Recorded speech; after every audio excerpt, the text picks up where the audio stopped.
So if we are trying to figure out what a business looks like 5 years or 10 years or 15 years from now, by definition, that's going to have a high error rate.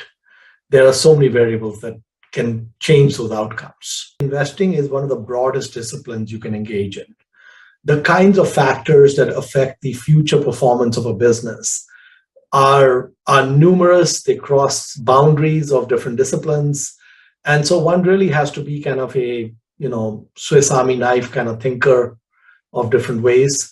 And the world is a very uncertain place. And so John Templeton said that even the best investor will be right only 2 out of 3 times.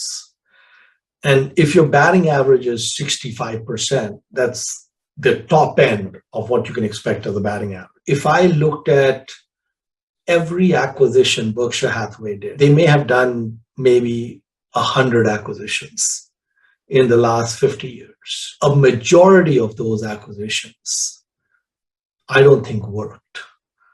This is Warren Buffett making these acquisitions, supposedly the best investor of all time.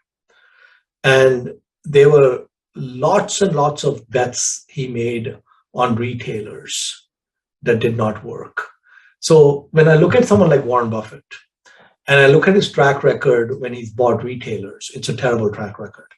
When I look at his track record when he's invested in banks, it's a perfect record. He's never lost money. But he's invested in airlines, and that hasn't worked so well. He's invested in retailers, and that hasn't worked so well. In a number of areas that he went into, it didn't work so well.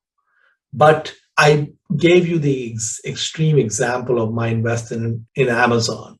If I had just kept that investment, it was just 5%, and the other 95% was all mistakes, and they all went to zero, it wouldn't have mattered. Okay, so in that case, it would have tolerated a 95% error rate and still had an incredible outcome. So the interesting thing about investing is, because the returns you can generate from some businesses are so asymmetric with the risk taken, that this is a business that can tolerate a pretty high error rate. So one should be under no illusions that one is going to be right all the time, or even right 40% of the time or 50% of the time. As long as you are patient, very patient, as long as you stick to your circle of competence, invest in things that you understand well, even if you're patient and stick to your circle of competence, you'll still have an error rate like Buffett did. But it won't matter. He still became the wealthiest guy on the planet.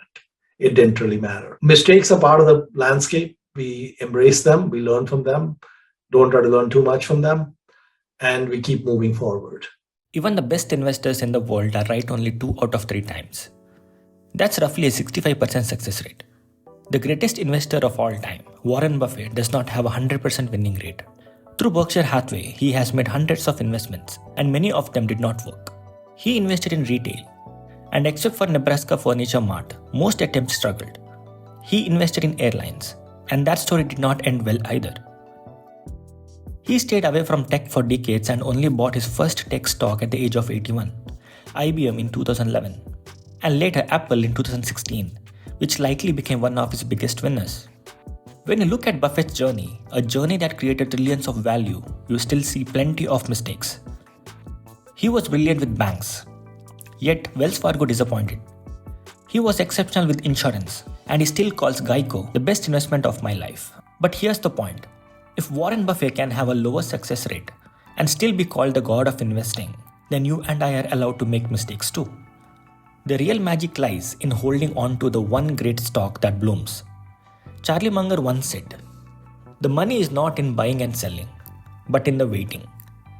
Even if the other 95% of your portfolio underperforms, which is highly unlikely, that one giant winner can change your financial life. The stock market is the only place where you can create returns no other asset class can ever dream of. And it's not just a few multibaggers. There are thousands. Buffett, Pabrai, Peter Lynch, Bill Ackman, Rakesh Jujunwala. None of them became multi-billionaires by holding the same stock.